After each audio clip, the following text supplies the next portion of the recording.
Good evening. I would like to call the Flint Board of Education Special Board meeting as a whole to order at 5:32 p.m. Board members, as I call your name, please say present for the record. Treasurer Luna. Present. Trustee King. Present. Trustee Rutherford. Here. Vice President Clack. Present.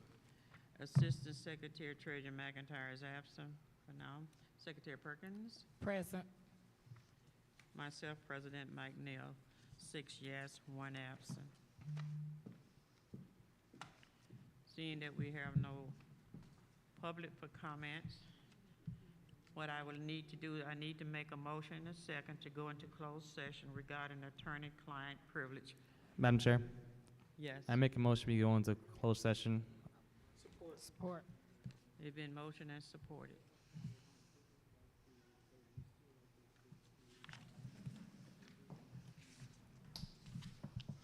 We are now going into closed session. What time is it, Val? Bridget. Bridget. We don't need, we did a motion in a second, we're going into, yeah. We got a lot going on here. Okay, guys. We're going into closed session, I need a roll call vote. Treasurer Luna, Yes, we're closed. Trustee King, Yes. Trustee Rutherford. Yes. Vice President Clack, Yes. Secretary Perkins. Yes. Laura McIntyre is absent, and myself, yes. 6 yes, 1 absent. We are now going into closed session.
Seeing that there is no further discussion, I declare that the special closed-door meeting has adjourned. We will proceed now into our next agenda.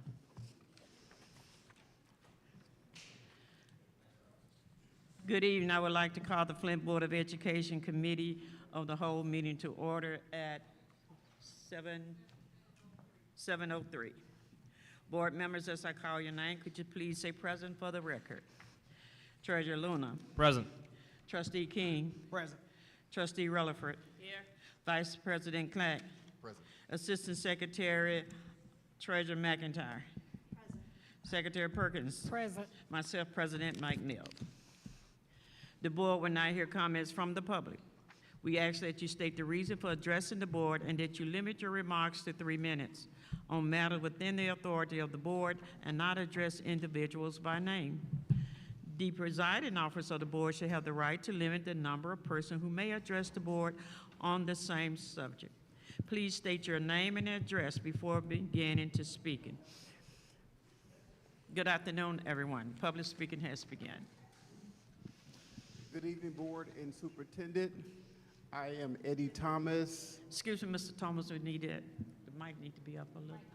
Oh, okay. Good evening, Board and Superintendent Jones. I am Eddie Thomas, currently principal at Eisenhower Elementary School, and tonight I'm wearing my Congress President hat.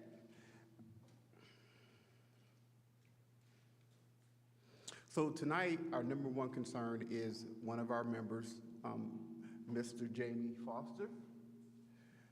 Tonight, the superintendent is going to ask you to terminate his position and to eliminate the current athletic director position.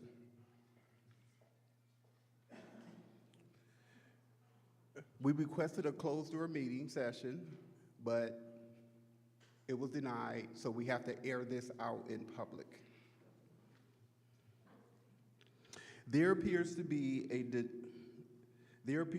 a lack of communication and/or transparency between the superintendent, the Board of Education, and Congress.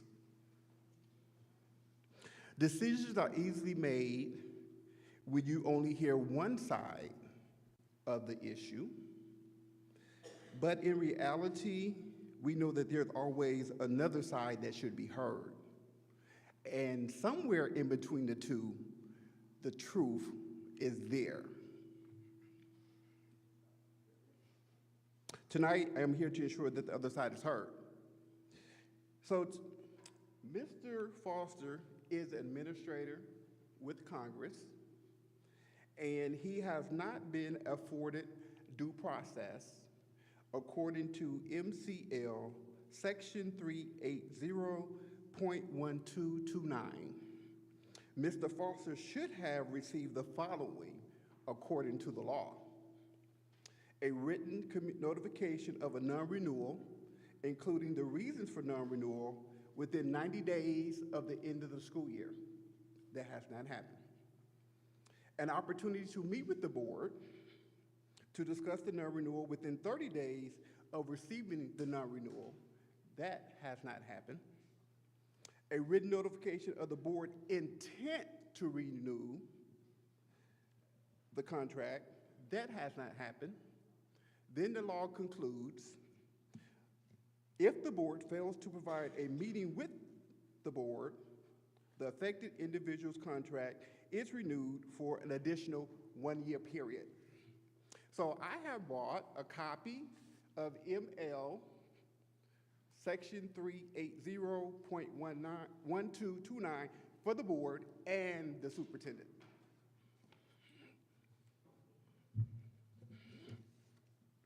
We asked that his contract is renewed for the 24-25 school year, because that's what the law demands, and that's what should happen. I need some more time. My name is Christopher Akanicki, 1338 Oxy Oak Drive, Flint, Michigan, 48532, and I yield my time to Mr. Eddie Thomas. In addition, as of this evening, the work of the Joint Pay Grade and Position Reclassification Committee concerning the athletic department position has not been completed. We met, how many times, Mr. Stewart? We met one time, and the board and the district has not met again about this position. You just can't eliminate the position.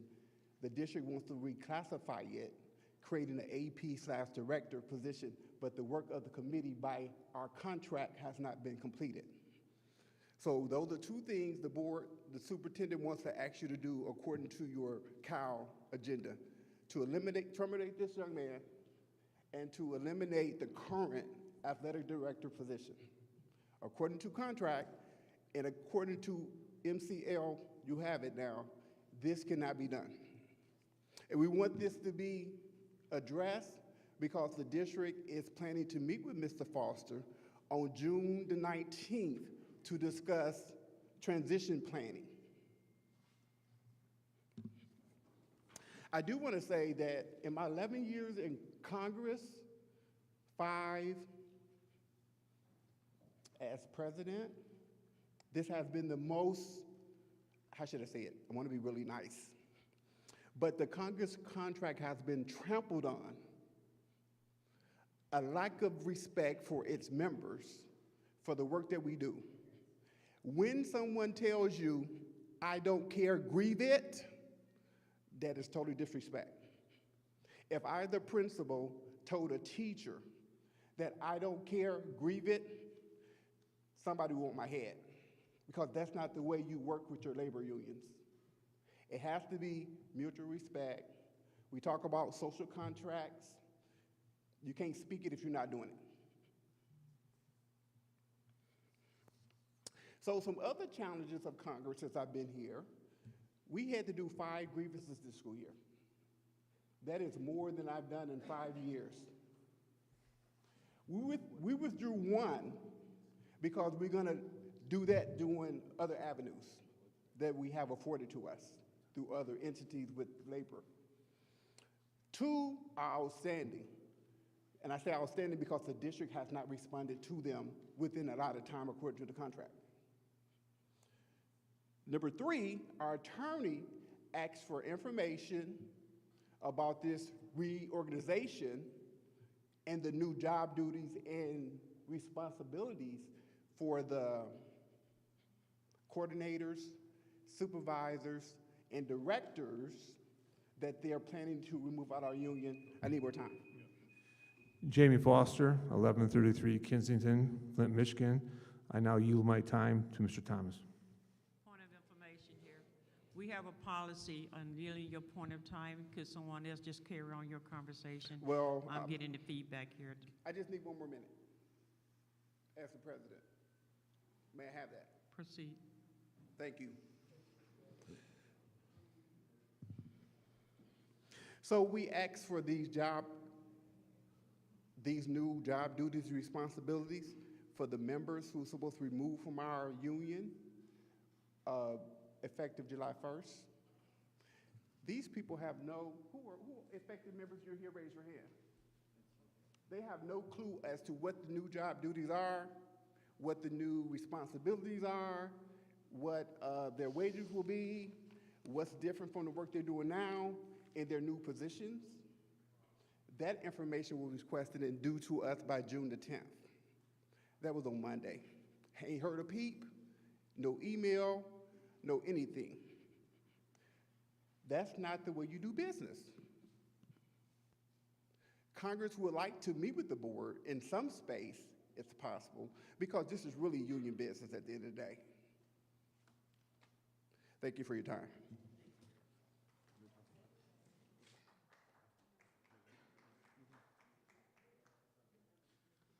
Good evening. Ernest Stewart, 5360 Lambton Court, Swartz Creek, Michigan.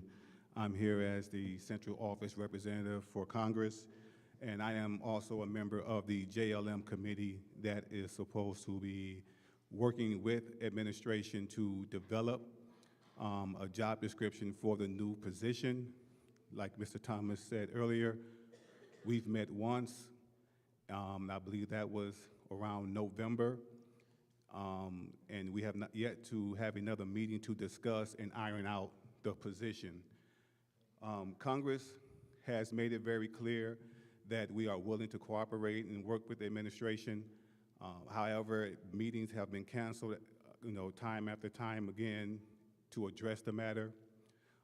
So we have not been able to solidify a new position. It seems like we're kind of putting the cart before the horse by eliminating this position. We have summer coming up. You have a football season that you will not have scheduled for. You have a basketball season that you will not have scheduled for. And we all say that we want to do what's best for kids. Is that best for students, for our kids, to not have a football or basketball season because of lack of schedule based on the decision that is being made here tonight? So I just want to make it clear that Congress is willing to work with the administration. Again, we just haven't had the same willingness reciprocated to us to go ahead and finalize the positions and do this the appropriate way based on our contract. So at this time, I'm done. I'll yield the floor. I just want to make it clear that when you make this, we like to ask that we meet with the board because we need you guys to hear Congress out. Because I know that things are being said and you're getting the one side of the story when we need to be able to explain Congress's point of view. I'm not going to say one side of the story because that may seem like someone is not telling the truth, but you're getting one point of view, and we need you to also be willing to listen to our point of view as it relates to removing people from Congress as well as eliminating this position as an athletic director. Thank you.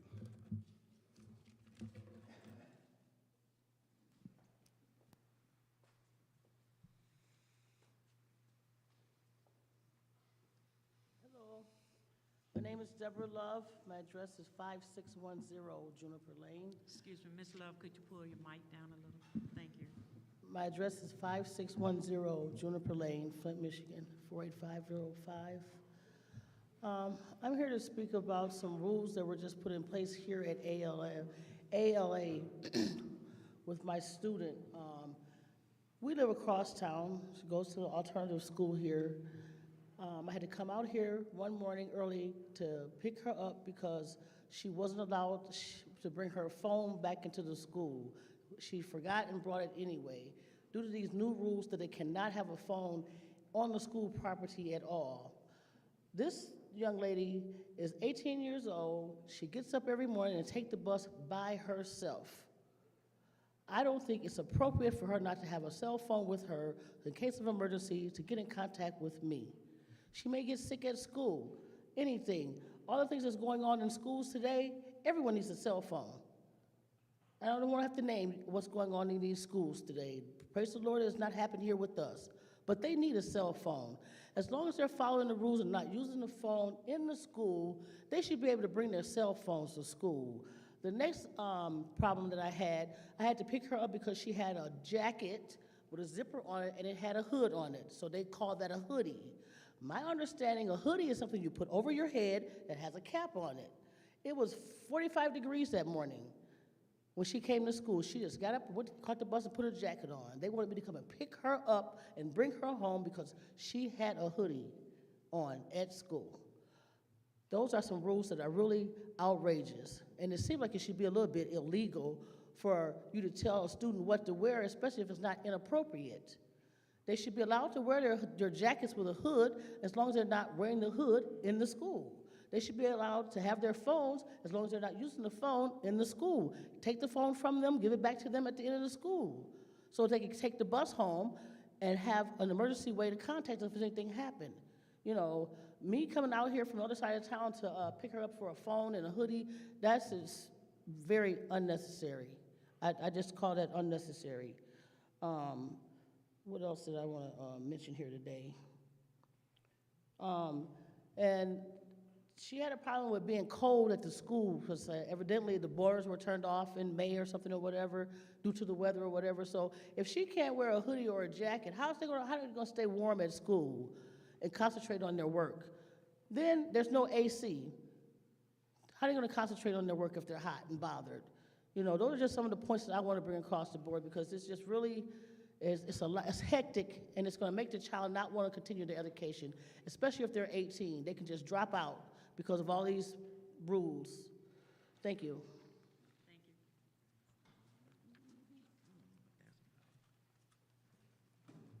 you. Good evening, board members. My name is Nick Custer. I live at 428 Crapo Street, and I'm the vice president of the Central Park Neighborhood Association. I'm here tonight joined by some of my neighbors on behalf of this group because we are concerned about safety and blight issues at Central High School and Whittier. These properties also are contributing to a serious negative effect on the quality of life and safety within our neighborhood. As you know, within the last month, the Apprentice building was burnt entirely down and needs to be demolished now. It still sits in ruins and is in part of this mess behind the school that continues to grow despite previous efforts by this board and the schools to clean that up. We are asking that you consider this property as something that is in immediate danger this summer of being burnt down and causing many, many, many more expenses for this district and many more problems for the residents. It is urgent to improve safety and reduce blight at the properties the school has currently unutilized to deter additional crime and reduce negative impacts on myself, my neighbors, and visitors to this community. We are asking that the community schools work with the Central Park Neighborhood Association and community members most affected by the present and future condition of this school site so that we can guarantee that the area remains a great place to live, work, and learn. Additionally, I was able to join our planning department from the city of Flint at a recent meeting that they are having in the community, and they are doing great things to update our master plan after 10 years. And one of the most important pieces that I feel that we need school board participation is the education section as we look at the future of our community. So I encourage several of you, I know at least one is already contributing to that effort, but at least 3 or 4 of you to join the city of Flint and help vision what this school district will look for all of us over the next 10 years. Thank you.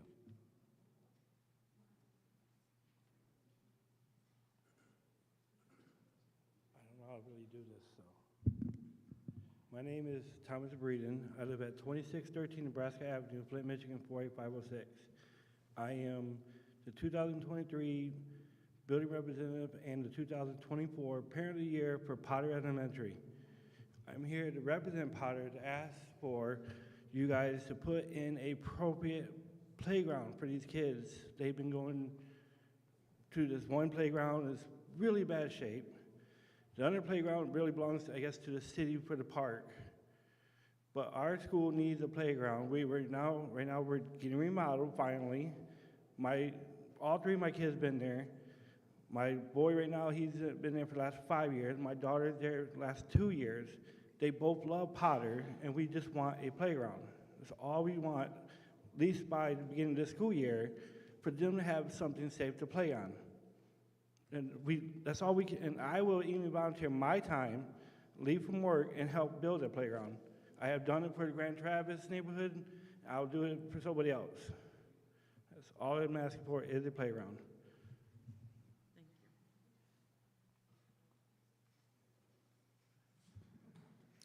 you. Good evening, Board. Felicia Neymark, in-person, direct hire speech language pathologist, DTM, early childhood evaluation team, and Educare.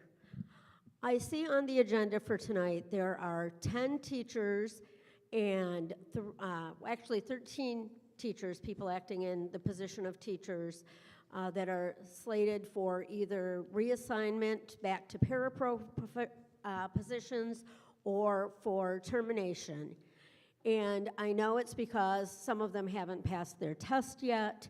My question is, should those people pass their test or fulfill their requirements for their teaching certification, will they be hired back? Will they need to reapply? What is the plan for that? And then I'd also like to state with what Congress was saying earlier, as a speech language pathologist for the district, we have been without a director, a special education or LSS director, since August when Pam took another position in another district. So Mrs. Forster, Ms. Brown, and most recently Ms. Law, who's our new early childhood evaluation coordinator, have been working their tails off to do their jobs as well as the jobs of the director.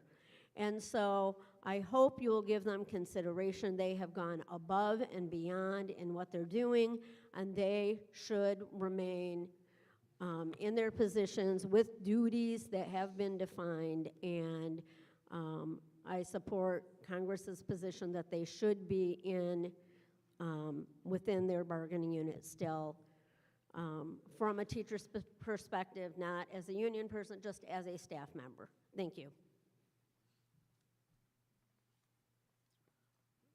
How you doing? My name is Charles Stanley. I would like to present the board with a program that a program that I'm looking to bring into the school districts to help. It's a mentorship called the Save a Soul Mentorship Program to help some of our young people to stay out of trouble, which we're looking to put Custodial, teaching them literacy, business. I was just presented this a couple weeks ago at a school, and I had to ask some of the young people, because a lot of the music, a lot of young people are doing things behind the music. You know, if it's violence, if it's robbing, or whatever the case may be. And I asked a few young people that, how many, do you listen to certain artists? You know, a lot of them raised their hand, and they gave me a couple that they listen to. And I asked them, I said, well, why do you listen to it? They said, because the music is tough. And violence is real big in the city, right? And so I asked them, I said, well, if I asked some of you all to rob someone with me, would you? And they like, no. Majority of them said, yeah, if you make a song about it. So the program is to help our young people, you know, get them on track, to keep them out of the streets, to be able to build something for them. Like I said, teach them if it's business, financial literacy. We want to come in to be able to help them, to impact them, and they can go out and help other people, you know, and spread. So, thank you.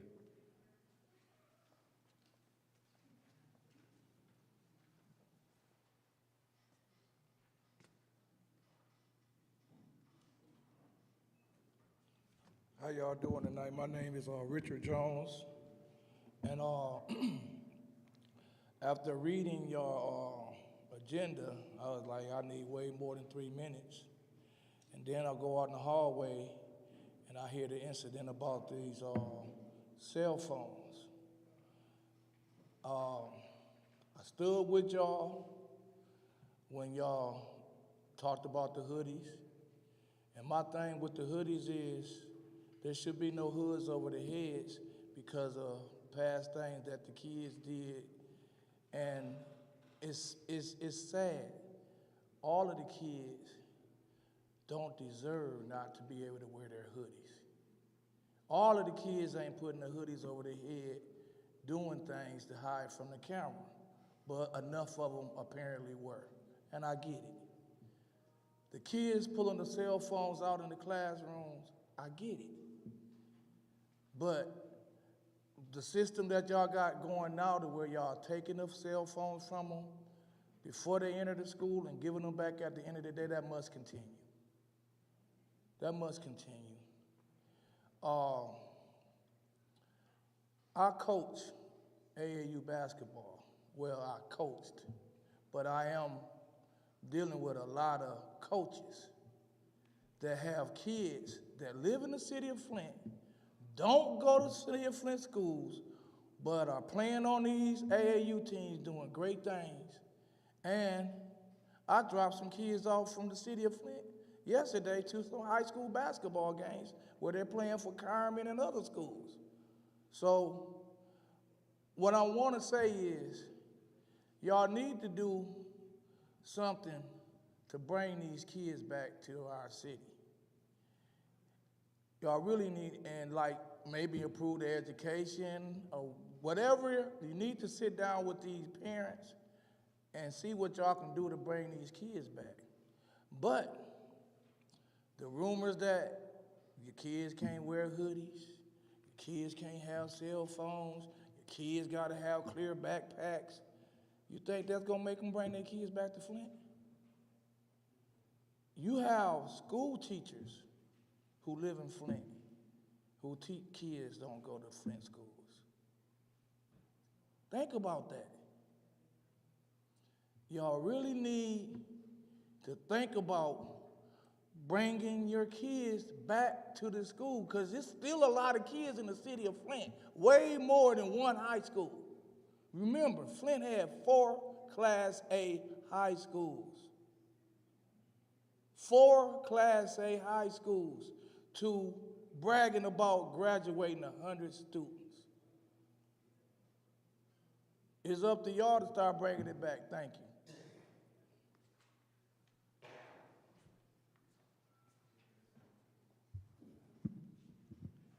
Good afternoon, I'm Derek Nolan, Southside City of Hope. I have before me a petition of 95 concerned residents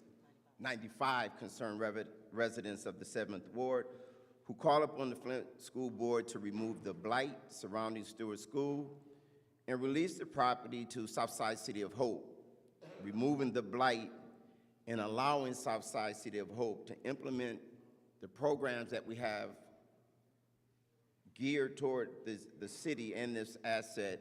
We feel that it would renew the hope of the residents in that area, and it would give the children an opportunity to have activities that they currently don't have. Stewart School used to be the nucleus of our community. I grew up in that community. I attended Stewart School K through 6, and it's really disheartening to see that asset just rot. On your dime, if I ask this question, how many on this school board has actually driven by Stewart School to even fully understand what the residents in that area deal with on a daily basis?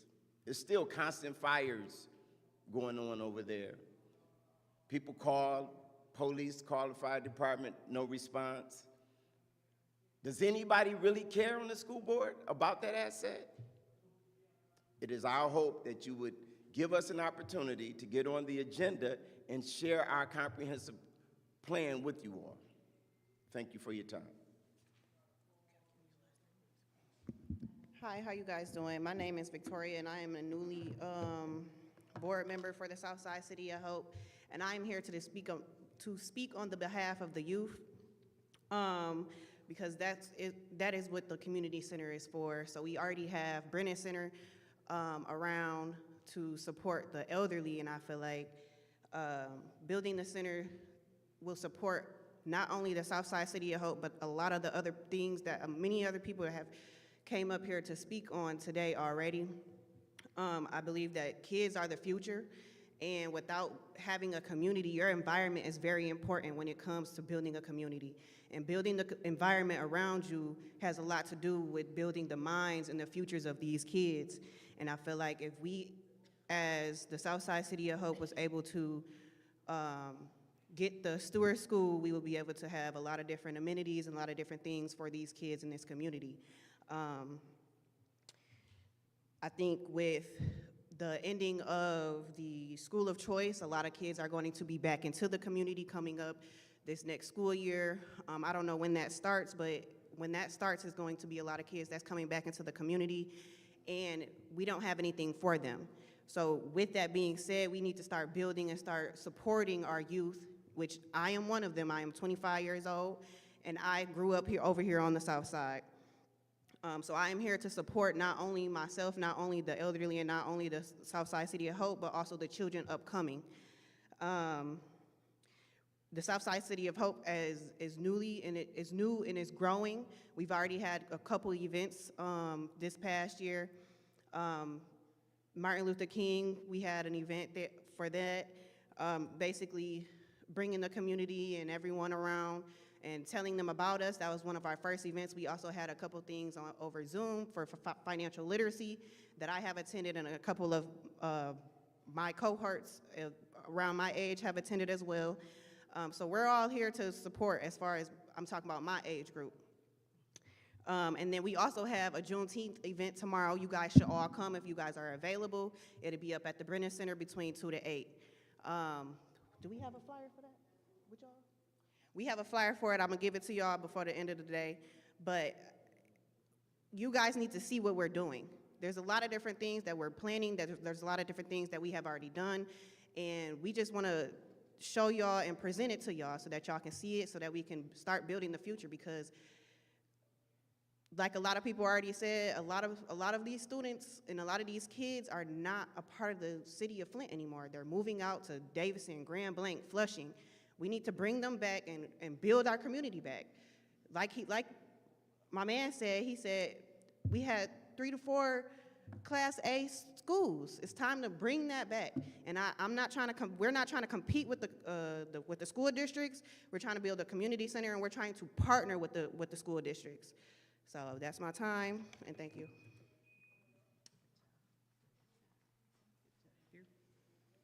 Good afternoon. My name is Monica Robinson, and I am too from the Southside City of Hope. We've been here a few times, and we just would like you to understand that we're not trying to compete with you guys. We're actually going to partner with you guys. We don't want to build a school there, but it is a lot of blight going on.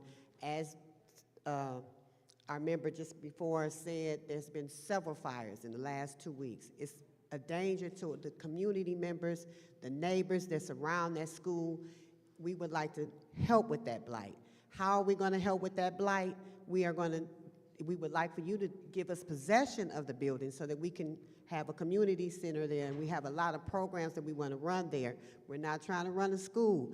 Not only that, it would be a win-win, not only for you guys, but it would be a win-win for us, because we'll be partnering not only with you, but we will be partnering with Brennan Center and all the other areas and all the other community centers that are in the area, and we want to build it back up. We don't want, there's squatters in the building, and so it's a danger, and we want to give kids something to do so they won't be getting shot, killed, going to jail. There's a lot of negative things that are taking place because of the blight, and we want to do something to eliminate that blight, and we're willing and we're ready. We just need you guys to give us possession and team up with us.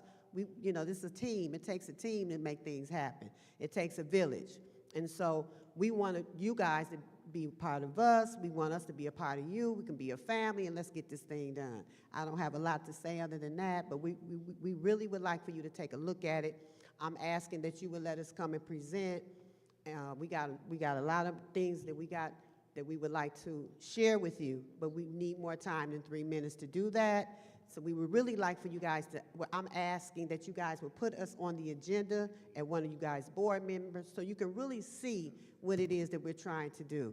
And so I'm asking again, please support us as we support you, because we're going to support you, and we have been supporting you because I too was raised on the South Side. I too went to Stewart School. I too went to Southwestern. I'm a product of Flint schools.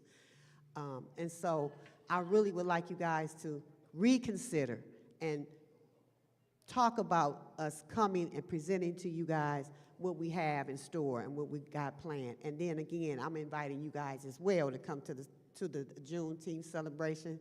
It's on 1301 South Pingree Street Avenue, right on the south side of Flint. And it's going to be at Brennan Center. Come out. You're going to have a fun time. Everything is free, and you will enjoy yourself. Thank you. Hi, my name is Marlene Smith, and I too am a part of the Southside City of Hope.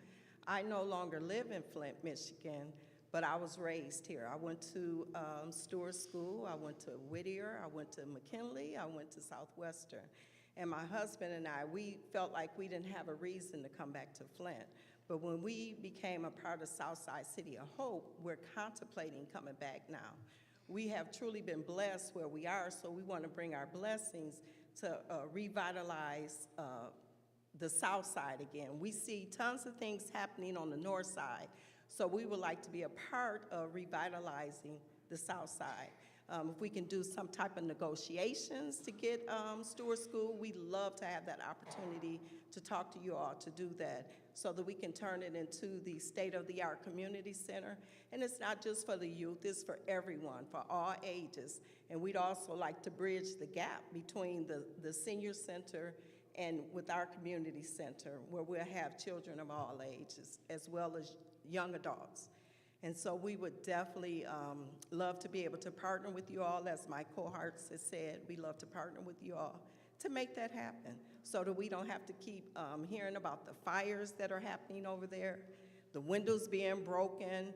There are people setting up tables out there in the parking lot, you know, using it as their patio. And it just brings blight to the community. It's a beautiful community, but when you drive over there to Burr and Pingree, it just takes the community down. So we just hope you all will give us that opportunity. Thank you.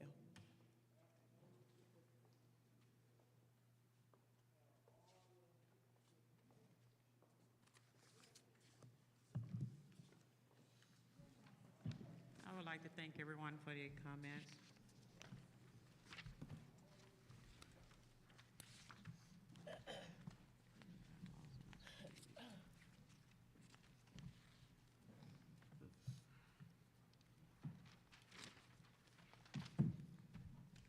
I now turn the floor over to Trustee King for Human Resource portion of the agenda.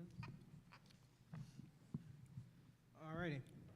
I would like to call the Human Resources Committee of the whole meeting to order. I will now call upon Superintendent Jones to present action to the board. Thank you. Good evening, everyone. Good evening, Board of Education. I seek a motion and a second from the board to move Resolution 1.8, Personnel Recommendations to the regular board meeting on June 18, 2024 for adoption. Mr. President. Sorry, Mr. Chair. Treasurer Luna, So moved. support. Moved by Treasurer Luna, supported by Secretary Perkins to move item,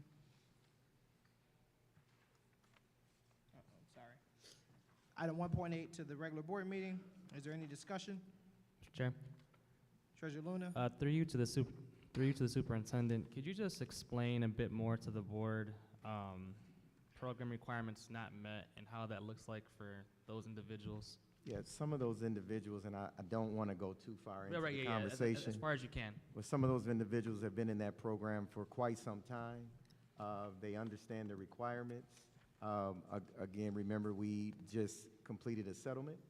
And in that settlement, we spoke about removing those guest teachers out of that program that has not met the requirements. The district want to create more teachers, but you have to meet the requirements and you have to pass the test. And without doing so, we would have to make those teachers, they will have to go back into their other positions, or they can have the opportunity to be a long-term sub when that comes open for them. And those requirements are mandated by the state of Michigan through the MDE? Sure. Okay. Yeah. Thank you. Sorry. Trustee McIntyre? Thank you, yes. Through you to the superintendent, follow-up question on that. I know we've discussed this issue, and I know it was part of the settlement, and that we do have requirements. We have to be in compliance with the law. The program wasn't meant to be a long-term solution. It was supposed to be a short-term solution, and I understand that. But I also understand that there are barriers to accomplishing certain things, and so I would really like to, I know this has been going on for a long time, but what else can we do to perhaps help individuals who would like to complete this? Because clearly you've got a whole list here of people who have either not completed the program or haven't been able to for whatever reason. And we've had, I mean, it's just really, really difficult to life, as my kids would say. It's just hard. It is. So obviously there's something here, like what are the barriers, and is there anything we can do that we haven't already done to assist individuals to meet the requirements because we all need teachers. I mean, not just our district, but the whole country does. So we do have a program that these individuals can go into. It's Talent Together, and that is something that has been approved by our board, and they can continue to try to meet the standards so that they can become teachers. We want them. Actually, we invited all of these folks into that program. So there is some that have met the requirements and they are continuing on, but the ones that are listed here today, they would need to go into another program in order to move that forward, and we're open to that. So just to keep following up, and I hope it doesn't sound like I'm repeating myself or like arguing with you, but I'm like, when I look at like organizing and worker justice, for example, it's like what I'm seeing is the program requirements have not been met, and I hear what you're saying about there is another program and we've invited them, and invitation is great, but like I said, there is clearly barriers. Like, is there some way we can identify something constructive and concrete, if that makes sense? Because there's something we're missing. Tutoring? Is that what you're saying? Tutoring, maybe we can do like a cohort, like a support cohort. I mean, and I already know that you're offering some of this. We are offering But that what support. I'm saying is, I'm just trying to offer a solution. Do you know, if that sort of makes sense? Because what I'm looking at is the results, and you look at the results and then say, not that it's any fault of ours or the district's, but what can we do? Because if you're looking at the variables, there's an intervening variable there that we're missing, if that sort of makes sense. And I don't want to belabor the point at the board table, but I just want to encourage, because I know where your heart is, and I know you're already doing as much as you can, but I'm just saying that there's something else that we're missing, and if at all possible, just to try to brainstorm and figure out what that is. That's all. Okay, thank you. All right, thank you. Trustee Rutherford? I applaud the district for removing these individuals from this program because they were receiving a teacher's salary for years. And there comes a time when you have to be held accountable. And the time is just now. And you have those who met the requirements and they are certified teachers. I would hope that the goal is for us to have all certified teachers in front of our students because they deserve it. Now, for me, I say to my colleague, with all this going on in HR, we should have had a subcommittee meeting. This definitely should have had a conversation. And as it relates to the position elimination, that definitely should not have made it here without having a conversation. Everyone should get the same process. Everybody should follow the same rules. And there just comes a time where we as board members, we have to stop it. If you are not following the policy and procedures, you cannot proceed. And that includes Superintendent Jones. He has to follow the policy and procedures. So I'm just saying, when you have an entire Congress, which is a union, come before you the second time, if I'm not mistaken, there's a problem. And we're here to correct all of that. So I ask that that be removed, be set aside, taken out, or sent back to committee. Are you making a motion? I'll make a motion that the position removal be sent back to committee for further discussion. There's a motion on the floor to send the position back to committee for discussion. Is there any support? Is there any support? Seeing none, the motion dies for a lack of support. Trustee Rutherford, you can continue on with your comments. So I needed everyone to see who's in support of following rules and who's not.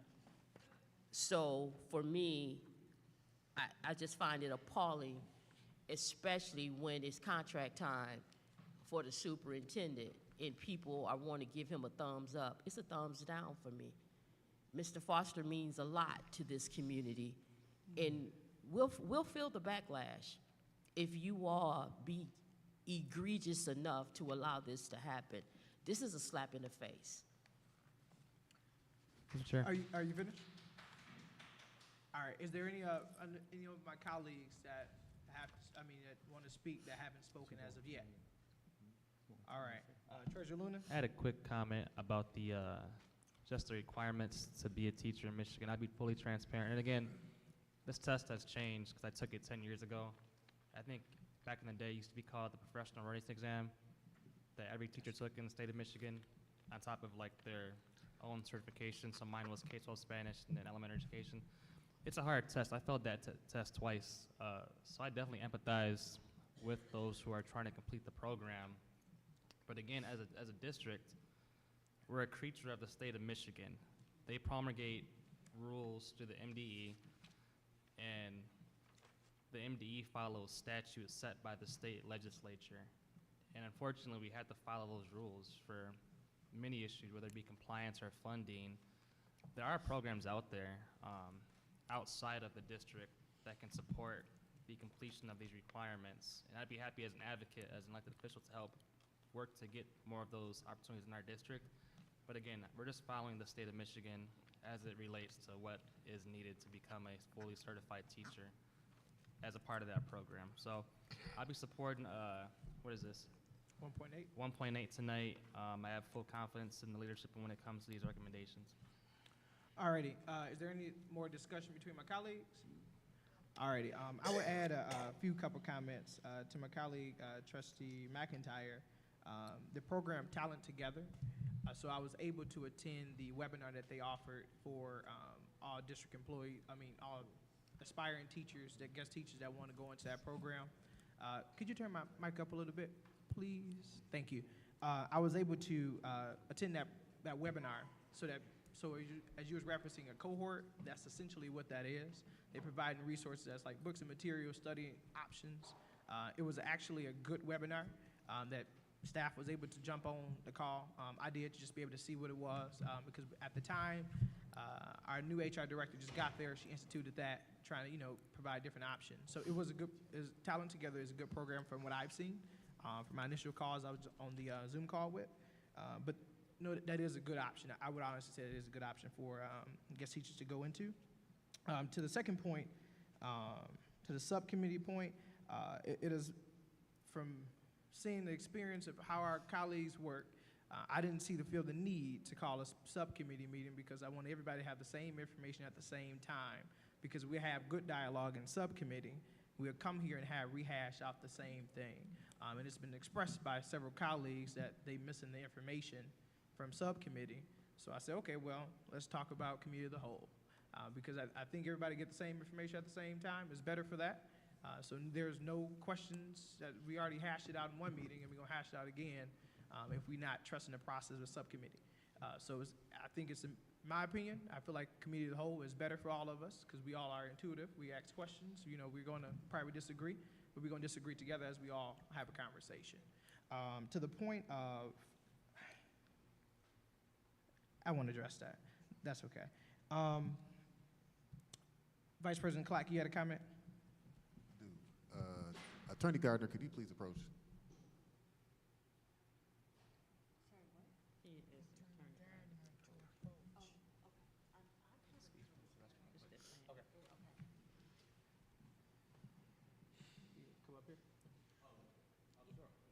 Come up here.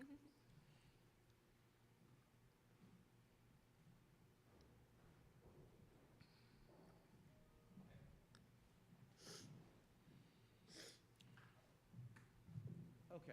How you doing, Attorney Gardner? Yes, doing well. I have a few questions because it has been insinuated that we are not following the law when it comes to one of the acts that is on the agenda.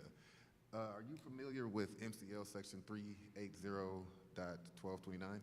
Section 1229 of the Revised School Code, yes. Okay. This document was given to us by the union that just left. I have a question, and I do not see, I looked it up on here. I read this that we were given. I also looked it up on the internet.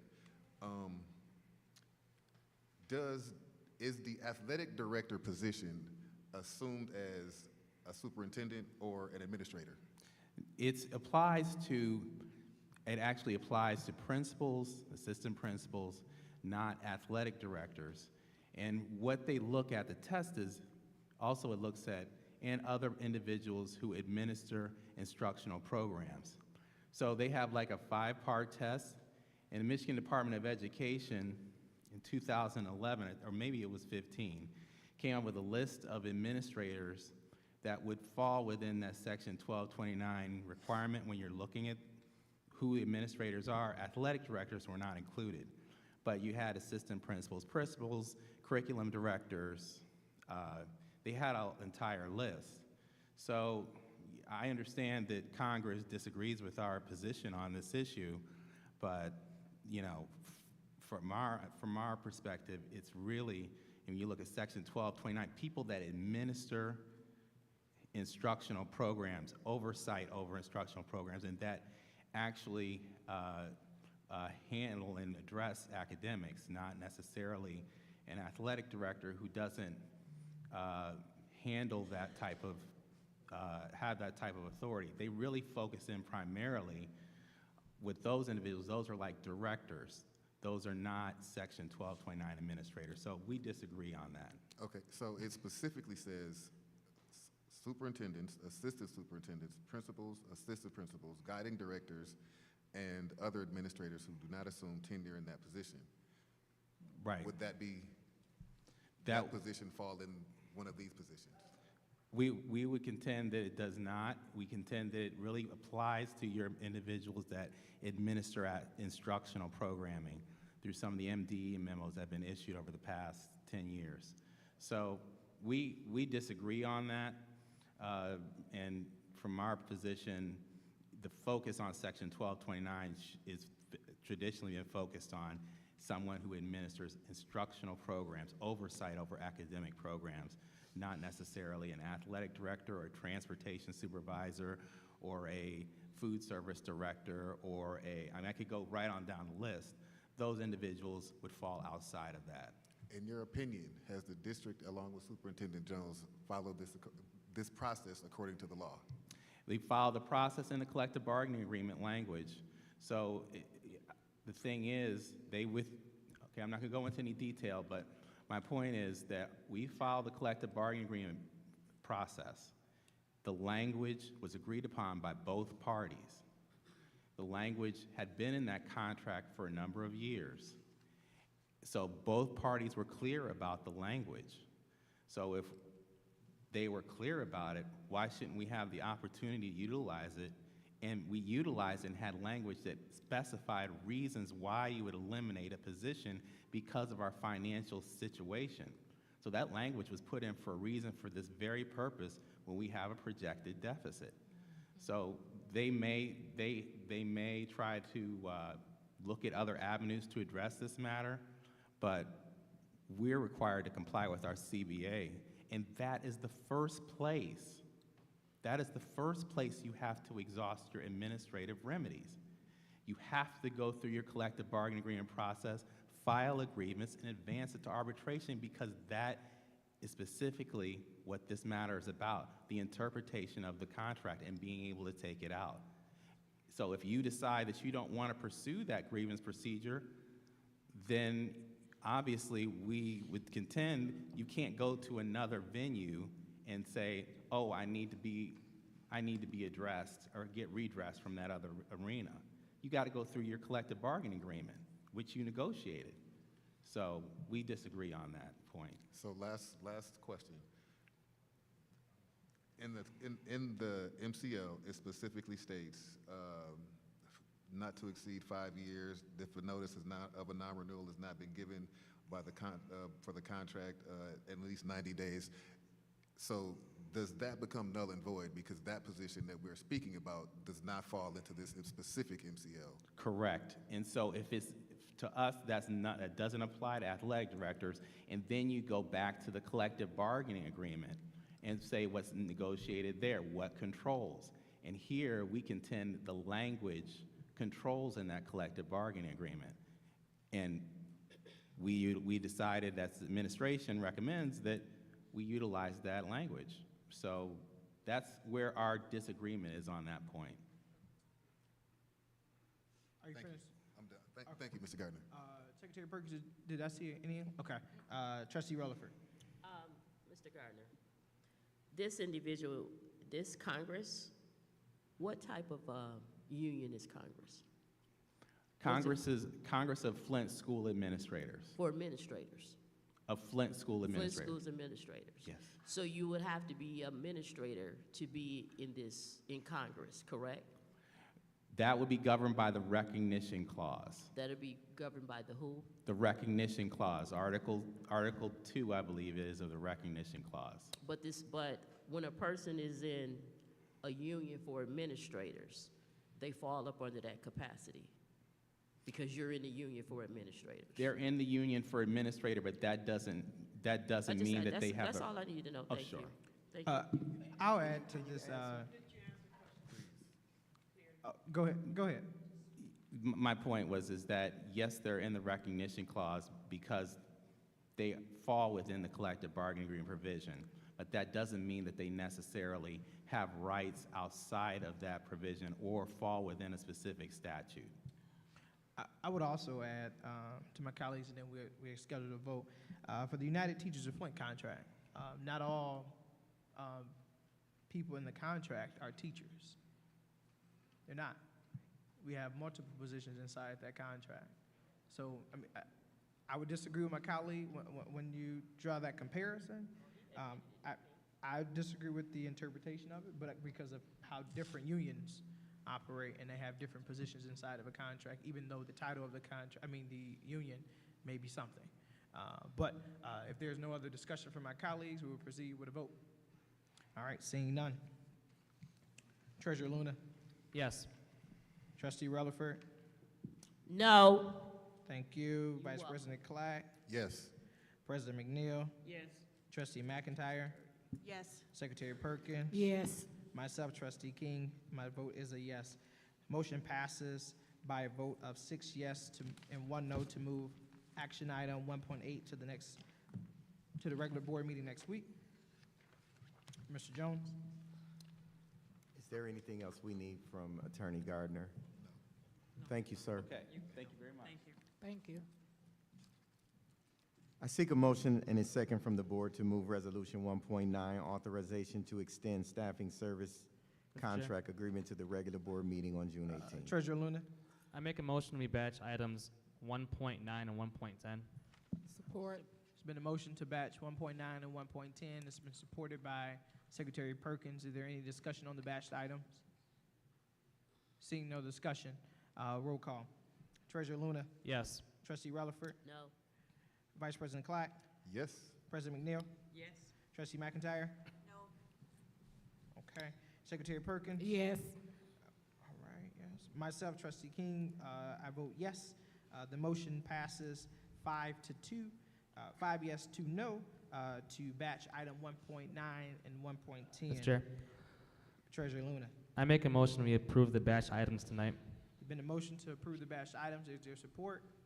Support. Supported by Secretary Perkins. Is there any discussion now on batched items to approve the batched items? Trustee McIntyre. I thought, so approving the batched items to be passed tonight or moved on to the meeting next week? I'm sorry, did I miss something? I may have. I said tonight, but I would just say for me, I'm not inflexible if you want to move it to the next meeting either, but the motion was to approve tonight. Yeah. Okay, so we're voting to batch the items to approve them tonight. So I got Wait, okay, and this is to approve the items tonight? the batched items tonight, to approve the batch tonight. Go ahead. Why are we doing that and not moving it to the regular board meeting? To the, Is that for me? yeah. I'll just say for me personally, I read these last night, and the questions that I had, I got answered, so I felt good approving it tonight. That's why I put that language specific to Yeah, I'm that. not trying to put you. Yeah, no, it's okay. I'm just asking. Yeah, no, purely for totally. Information, yeah, yeah. Any more discussion? All right. Yeah, no. Oh, go ahead, Trustee McIntyre. So can someone explain these contracts to me? Because I don't understand them. Superintendent, could you explain 1.9 and 1.10, please? Okay. So, I mean, I know we're trying to get positions back into the district. And here are two staffing service contracts that for the past couple of years, I just wonder what kind of movement has been made to get these positions back into the district, and why we have one from Boston, Massachusetts, and one from Florida who are doing our staffing work for us. And I think this was answered last year, was that because that was the best option that we had, and that was the only way we could get enough people to perform the jobs. Is that correct? Is that still the situation? Or maybe I'm misunderstanding everything. So we're extending these two. Stepping Stones handles a lot of our special education, and we have a shortage, and we need to extend these so that we can do some of that work with the Board of Education as it pertains to the reorg. So extending these allows us time to continue to look at the options as it pertains to how we can bring, and I say this lightly, all of these services back in-house. But that is not something, I remember last year we showed you all that there's a $4 million difference between our services that we have third party and bringing all of those folks back in, and the district taking on the legacy costs now. So right now, we're asking for the extension of these services so we can continue our work. We have many IEPs that's going on in the summer. There's summer work going on. There's continuation of social work services, and we need to just continue that work and have more of a robust conversation so that we can make those moves in the right way. Trying to kind of keep it. So thank you for answering that. I just wanted to make sure that I was still on the right page with this, and that we're still continuing that process. So this is just for a year, we're moving forward, and it's just part of that, that thing that we're doing. Okay, thank you for your patience. Any more discussion from my colleagues? All right, the motion on the floor is to approve the batch items. The batch items is 1.9 to 1.10 for approval tonight. Seeing no more discussion, roll call. Treasurer Luna. Yes. Trustee Rutherford. No. Vice President Clack. No. Okay, hold on. President McNeil. Yes. Trustee McIntyre. Yes. Secretary Perkins. Yes. Myself, Trustee King, my vote is a yes. The motion passes. There is a 5 yes, 2 no. Okay. Sorry, 1 sec. Alrighty, to my colleagues, in your packet, there's information on 2.4, retirements and resignations. Do any board member have questions for Mr. Jones? I do. Vice President Clack. I'm trying to figure how to word this. On what, page 42? Retirements and resignations. We're doing on 42 is retirement and resignation. No, I'm on the wrong thing. So this is not the, okay, I rescind, I'm sorry. Okay, alrighty. Seeing no question from my colleagues, no further business, I declare the HR Committee of the whole meeting adjourned at our 8:06 time. I turn the floor over to Treasurer Luna for Finance and Operations. Thank you, sir. I now call the Finance and Operations Committee of the whole meeting to order at 8:07 p.m. I now call on Superintendent Jones to present action to the board. Okay, I'm going to ask our directors to come over. I seek a motion and a second from the board to move Resolution 11.38, approval to repair Freight Elevator Administration Building, to the regular meeting on June 18th, 2024 for adoption. Mr. Chair, Go ahead. I make a motion to batch 11.38 through 11.42 for, just make a motion to batch those items. Is there a second? Second. All right, the motion is to batch items 11.38 through 11.42. Has been moved by Trustee King and supported by Secretary Perkins. Is there any discussion? This is renovation. Trustee McIntyre? Renovation stuff. I wouldn't be wanting to batch the items because I don't approve of all of them, and so I don't want to have to say no to some of the necessary ones. I don't want to have to say no to the whole batch. Okay. Is there any more discussions or questions for Mr. Henderson and Mrs. Cleaves? So when she says, are she saying she want to pull a couple of them out of the batch? All right, well, just really quickly, we're still in discussion, so that was your comments. Were there any more comments on the batch? I would like to separate 11.38 from the batch, just because I got questions. Three what? 11.38, the elevator? You want to separate it? Yeah, I just got some questions. Point of information. Yes, sir. Go ahead. Would it be possible for you to ask the two to explain it, or instead of separating? Yes. Okay. So can we do that? Yeah. Yeah, Can we have and- that discussion now before we vote to batch? Is Yeah, that and- permissible to everybody? and by the Okay. way, All right, then I would be okay with yeah, that. to my colleagues, I'll just be clear. Asking questions about the batch items is germane to the motion, so you can ask questions on Okay. any of these because it's part of what's being discussed. My fault. Right. So, I know there's gotta be something wrong with the elevator if it's on Yes. here. What's wrong with the elevator? It basically will not pass code inspection. So, Yes, sir. okay, that's what I was So wondering. all these fixes would need to bring it up to current codes. Okay, that's all my other questions. Before I ask for any more questions, Mrs. Cleaves and Mr. Henderson, were there anything that you'd want to call out between 11.38 to 11.42 that you felt that was needed to be said?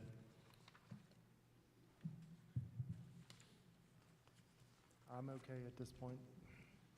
Okay, were there any more comments from my colleagues on the batched motion? Mr. Chair, Go ahead. what funds are these being paid out of? General funds or For the elevator, yes, general funds? general. Okay. You can go ahead if you want to speak. Why do we need an elevator? We already have. That's a service, it's a freight elevator.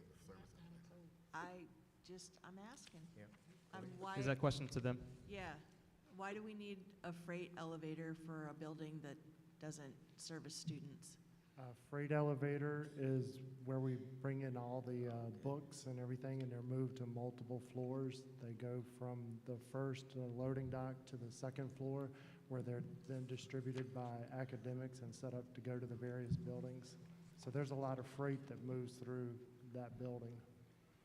It's a central hub for our materials.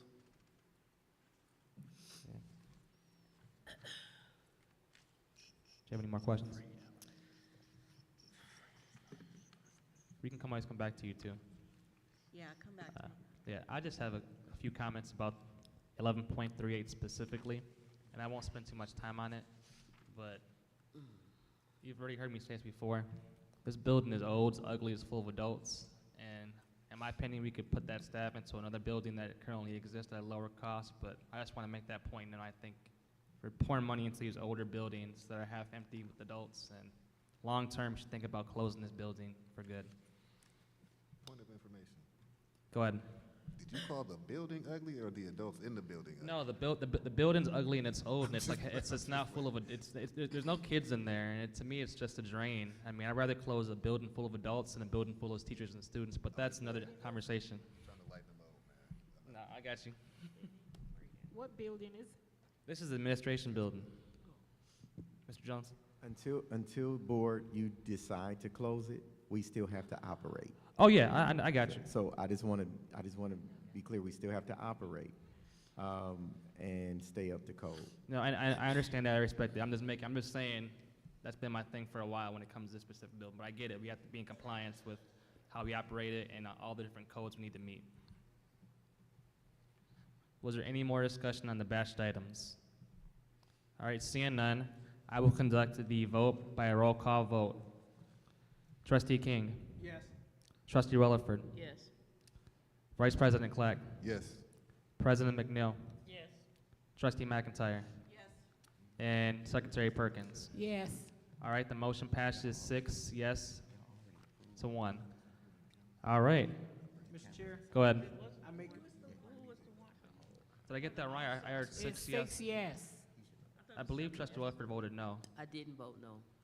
Oh, my apologies. It was 7 yes, 0 no. My apologies. Point of information before you leave. Can I ask Mr. Anderson one question real quick? Go ahead. I'm sorry, Mr. Anderson. Do you know how many cameras we upgrading to We are doing a total of 75 cameras. at Southwestern? Yes, sir, we're adding. We're doing 75 cameras at Southwest. Do you know how many cameras are currently at Southwestern? 47, I believe, is current. that's needed. Mr. Chair, Go ahead. I make a motion to approve the batched items tonight. Support. Okay, there's been a motion to approve the batch items by Trustee King, and it's been supported by Secretary Perkins. Is there any discussion?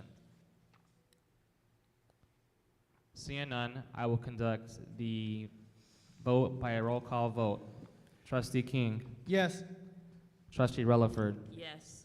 Vice President Clack. Yes. President McNeil. Yes. Trustee McIntyre. Yes. Secretary Perkins. Yes. The motion passes 7-0. And with that, I think we're all set. Mrs. Cleves, Mr. Henderson, thank you.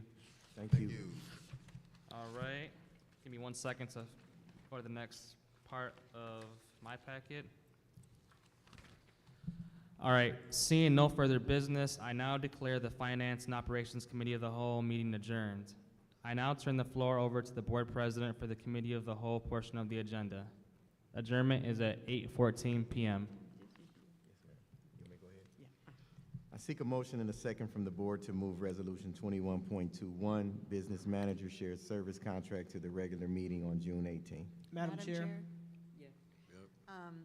I propose that we batch items 21.21, 21.22, 21.23, and 21.24 for adoption. Support.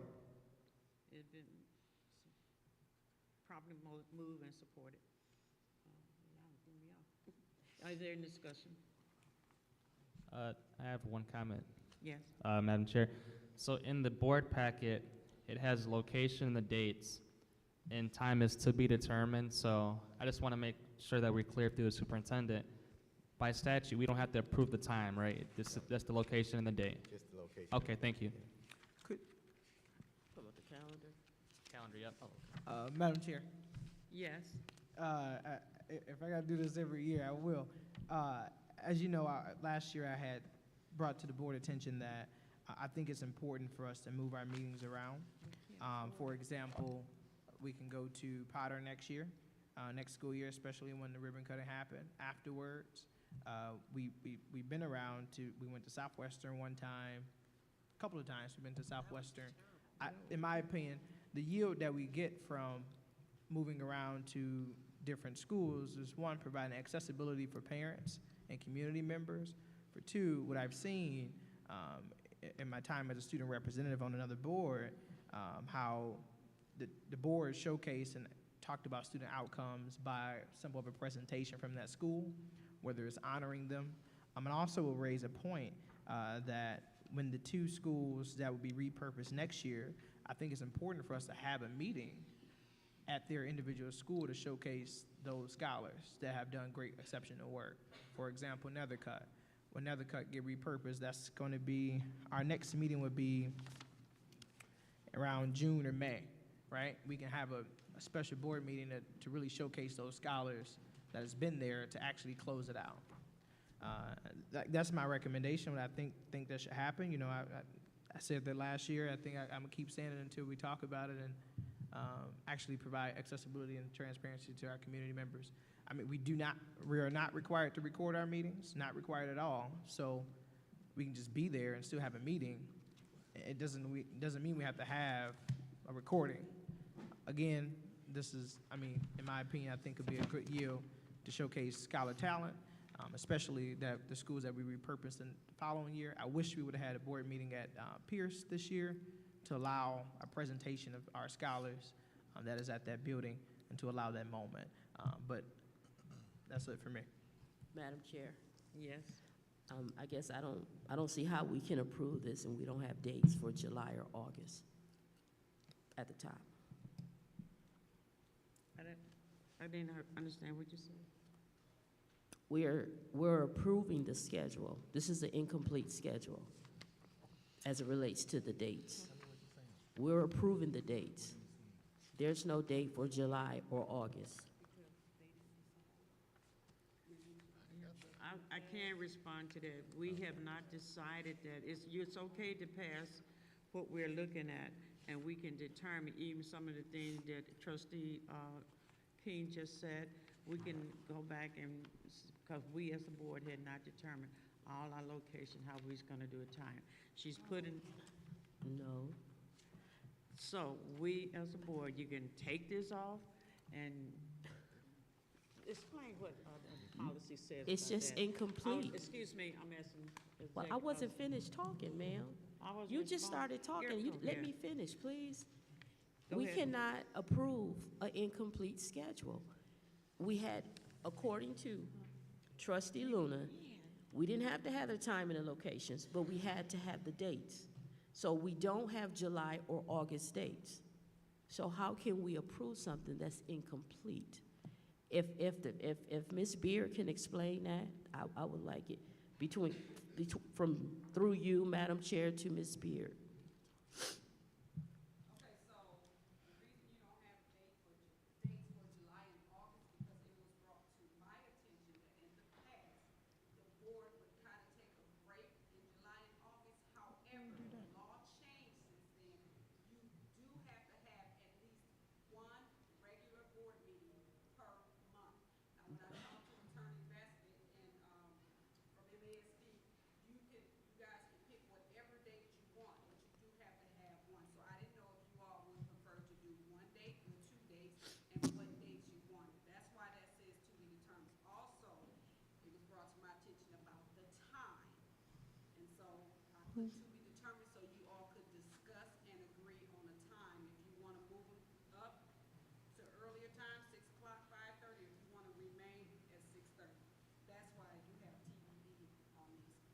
Thank you. Madam Chair, Yes. with that being said, spark a couple questions. Y'all know me. Last year, we didn't have a break, did we? No. We didn't have one, okay. The year before, I wasn't here. Did we have a break? I We asked. had one meeting. If I may, it was the previous board before Joyce and I. Oh. And they'd basically stopped having meetings in the summer, but we'd pushed for having those meetings because we had a deficit elimination plan and we had other things. We had stuff that needed to be taken. We couldn't take Gotcha. a break for 2 months. Oh, So okay. even though that was the cultural norm for the previous For them. boards, I don't think it's fiscally responsible to take a break. And now we have to have one, Yeah. at least one a Especially month. especially for renovations and all that Correct. stuff we got Abs- rolling. That'd work. Absolutely. I think Oh, you're okay. in agreement. If possible to my colleagues, could we pull this one out, approve those items, and then we just, we can talk about date, time, all that good stuff now, and we get it done? If I might make a Oh, suggestion. Superintendent. oh. Sure. Could we just choose 2 dates for now, dates you guys want? It's up to you. Why don't you just the I wouldn't regular mind choosing the dates. I Just just, a regular date. I thought I was gonna go for location. That's what I was hitting at. That's Point- With that's what- location, we'll be here all day, because he had to talk about different things. So we're looking for, can we get a date for July and August, or do we pull this out and we have another meeting? Can we Go ahead, still- Mr. Jones, Okay, please. so you just need to add the one regular board meeting in July. You don't have to have a cow, so if you just want to put it on the same third Wednesday, then that will be the meeting. And then in August, if we're only required as a board, and I'm not trying to change what you're doing, I'm just telling you, to have the regular board meeting. So if you want to start back, because we're back in school in August doing both, second and third Wednesday, you just go ahead and add it to the calendar now, and we just keep it moving. And then you can come back to the conversation of location and time. I'm okay with that. Yeah. And I like what you said, we could move around a little bit, since we don't have to be recorded, and we got the new facility. And I think we can have that discussion, at least give it a try. Madam President. The only thing with moving around is I think we need to have more conversation so that we're doing it at the right times for those buildings that need to open up and complete some of their scheduling, right? Now, I'm fine with moving around. I'm just saying that needs to be a little bit more of a conversation, because if you decide to go to Potter in August, I don't know that that's enough time for the school to have been able to make their after-school schedules and things of that nature. But it doesn't mean you can't go to other places. Okay, so I think we should at least give the district principals and staff the month of August to kind of get things together in their building and after-school programming. Yeah, and so I think that we should just put the regular dates for July and August. I'm okay for only doing one date for July, if that's what everybody wants. I don't mind just continuing it, but I don't see why that's even an issue. We'll just add the dates that we normally have. And to Trustee King's point, I remember last year, I supported going to different places. The only thing was that it seemed logistically difficult. When we went to Southwestern, it was just horrible in terms of the noise and the acoustics. And we had a great turnout. You're absolutely right. I think it's imperative that we move around and be more flexible and try to be more inclusive. I just want it to logistically make that easy and feasible. So I think that's something that we should work on, is trying to figure out where and when. Yep. And the thing that I would, so I'm very much in support of that. I think that's great. And now we've got facilities that are actually more conducive to that. But the only thing I would just beg my colleagues to keep the time the same, because as you see, I really struggle, and hopefully I still have a job next year, right? So and I'll have this issue, but yeah, it was hard for me to get here at 5:30. So please don't make it earlier. Madam President. Then you speak, Mr. Yep, Jones. no problem. I move to amend the motion to include for July and August, it'd be the third week of the month for a regular board meeting, and then to also include 6:30 p.m. for the time for all meetings on that calendar. Support.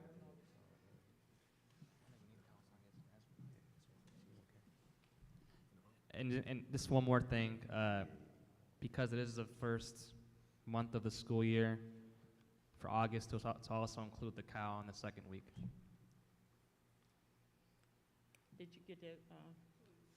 And I can restate it, Mrs. Beard. Yeah, so I'll say it in one kind of fell swoop.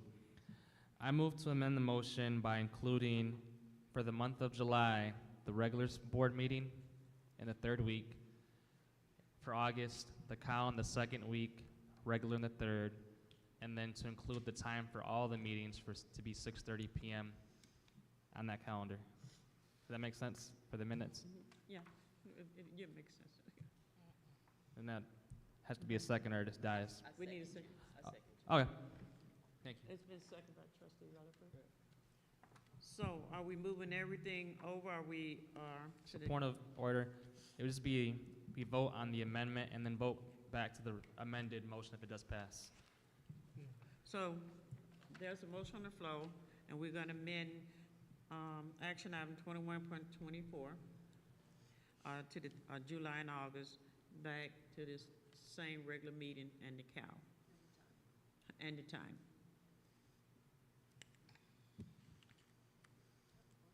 Okay. So the next thing we're going to do, did you batch the, what would, Oh, this will be done by roll call vote for the amendment. Thank you. Trustee Perkins, Yes. Trustee McIntyre, Yes. Vice President Clack, Yes. Trustee Relaford, Yes.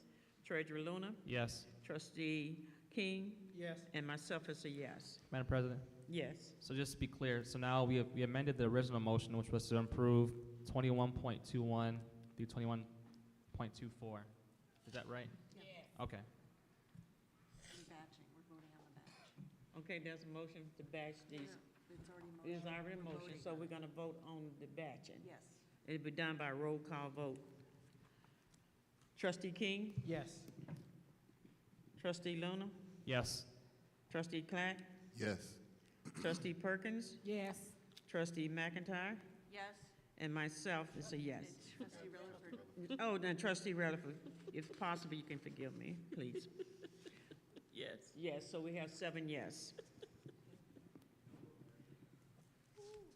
So what else we gotta do here? Oh, Jesus. I thank you. That's it, isn't it? So the board, we need to adjourn the board committee of the whole and move on to information. Because we did take that part right there. Motion passes 7. You got that, Pam? Yep.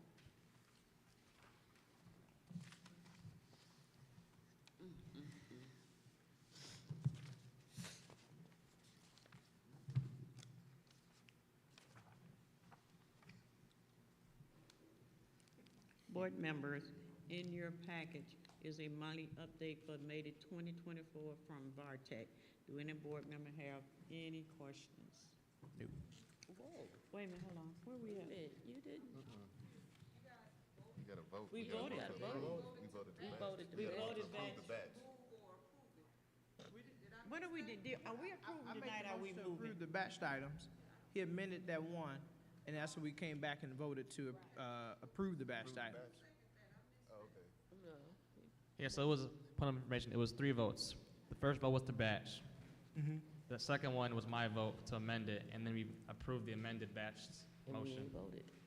Then We didn't vote We after that. only voted 2 votes. We only voted twice. Because I remember I just asked who Yeah. seconded it. We can Because she- clean she- this she up and left just me go out. ahead and do it one more Let's time. clean it up. I just asked who seconded Yeah, Clean it up. that's fine. Come on. Just clean it Yeah. up. and- I make a and- motion to approve the batched items with the corrections of the board schedule. That was just made. Support. It's been properly moved and supported. Is there any other discussion? Madam Chair, Yes.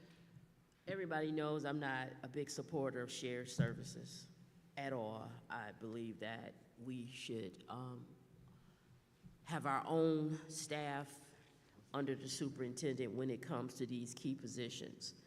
So as I look at the business manager contract, that's $252,000. You look at the HR position, that's $180,000. And you look at the director's position, that's $200,000. Total in these 3 positions is $634,166. That's a lot. That's called top-heavy, very top-heavy.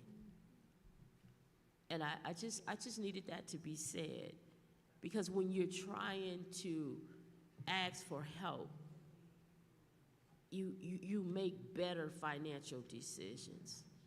And sometimes you can't afford everything you need. You have to make do with what you have.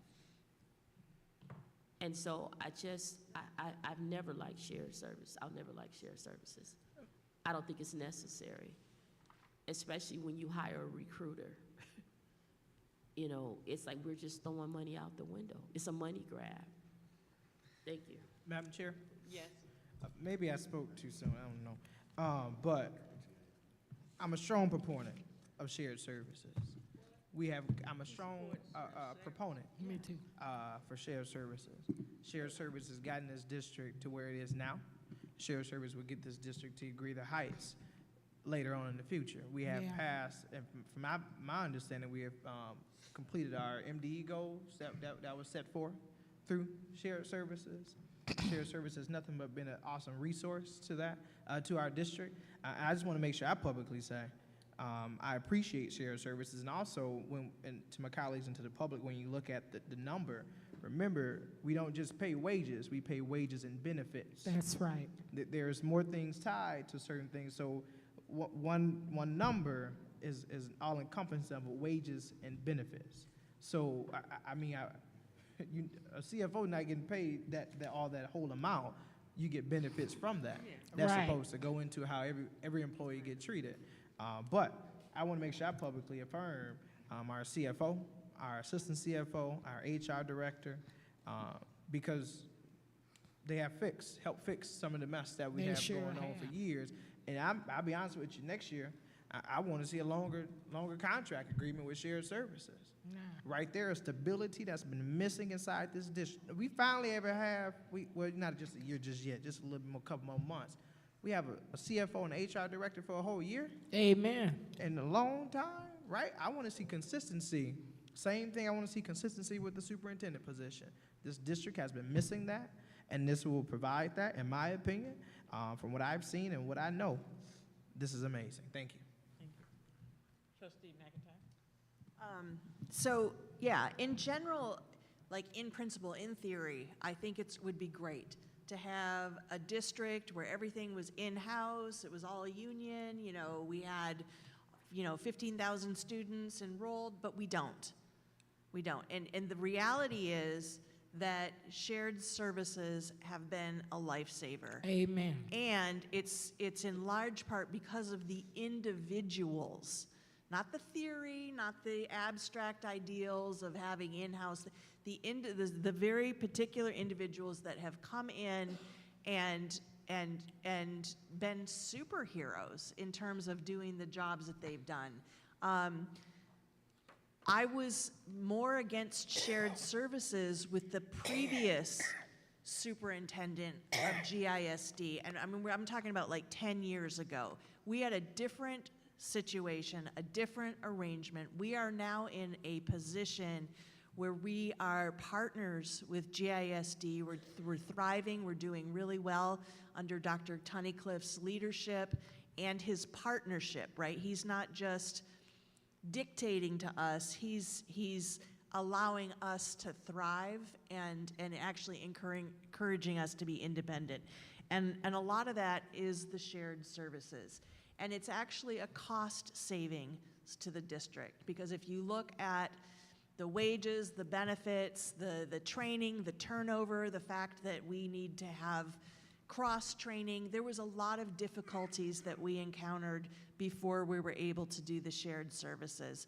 So we've saved the district money, we've actually bolted ahead in terms of performance, we've met MDE requirements, we've gotten out of the deficit elimination, and we passed our audit without any findings, and it's just a win-win for the district. So I just wanted to just put that out there. Thank you to the actual people who've been, and to GISD and Dr. Tunnicliffe, and so I'm in support of that. Trustee Perkins? I also am in favor of shared services. I think it saved our bacon on so many fronts. And I just want to thank specifically the people that came from the ISD and helped us out, like Ms. Cleaves and so on and so forth, all of you all over there. And I think shared services helped us to grow too on this board. I really do. Yeah. And so I thank everybody, and I think that we're going full speed ahead. Thank you so much. Yes. Yeah. So when I think of shared services, I think of the last year and a half, just the whole idea of partnerships that we've done. So specifically, we've got some great staff, and Mr. Montgomery and Mrs. Cleaves and shared services. But then going back to that larger issue of partnerships, we just got $5 million invested into Summerfield to support, early childhood programming. We leveraged money at Brownell Homes in partnership with the CS Mott Foundation to really improve that campus in such a spectacular way where not only do the students and the staff there support it, but we engage the community there, who also we partner with as far as the design of certain aspects of that. But again, to my colleague's point, Trustee McIntyre, in an ideal world, we do things on our own, but we live in a very different society than we did even 10 years ago. Shoot, 4 years ago, because we live in a post-COVID society. And it's just, we have to be nimble and be flexible as we address these issues that our students, our staff, and our leadership face. We can't be so rigid in a way where we just say, well, 20 years ago we did this. Shoot, 4 years ago, things changed, this world forever. So I'm supporting this, obviously. And just when it comes to, how good they work with us, we've seen their work this last, year or so. But then even with just like the requests we make, I'll give an example, right? We had the finance call last week. Trustee King asked specifically for just an update on our finance department, what they've done and what they're doing in the future. And Mr. Jones made sure the update got included in the meeting. So, I mean, there's no issue with how he directs these individuals who are through shared services in my eyes. Thank you. Any more comments? I want to speak to the issue of shared service. I took a 6-month certification in shared service. It is the way that the country is getting ready to go. It's just where we at now. And we need to learn how to embrace it. We tried everything on this board. We had good employees at one time. Board members, behavior, whatever reason they left. However, we would not be where we are today without Dr. Cliff leadership and understanding of shared service and extending olive branch to this district. It's one thing to say what you can do, but when you at the point that you don't have I don't even want to put this statement out here, but when you don't even have a pot to throw anything out the window in, it's easy to talk. But they came in, they rolled their sleeves up, and we have moved forward. This is no shade on shared service. I appreciate the work that you have done. This board appreciate it. Yes. And one of the decisions that we make on this board, in spite of how we feel and our political view, the greater outcome of this school in this district is what should be in front of us. And because of shared service, and we selected it, we got the greater outcome of the student, of the district. We got a long way to go. I support shared service until we can get back to the point. I don't think most of the country is going to even get back to that point. It's a cost saving. And you have expert here. I don't think nobody in this board can sit down and do a budget. It's not your checking account, so I support it. So if there's any more discussion on this matter, we can move to approve the batch 21.24, all the batches we said with the correction on 21.24 by roll call vote. Secretary Perkins. Yes. Trustee McIntyre. Yes. Vice President Clatt. Yes. Trustee King. Yes. Trustee Rutherford. No. Treasurer Luna. Yes. Myself, President Mike Neal. Yes, 6 yes, 1 no. Board member, in your packets, a monthly update for the May 2024 from VARTEC. Do any board member have any question?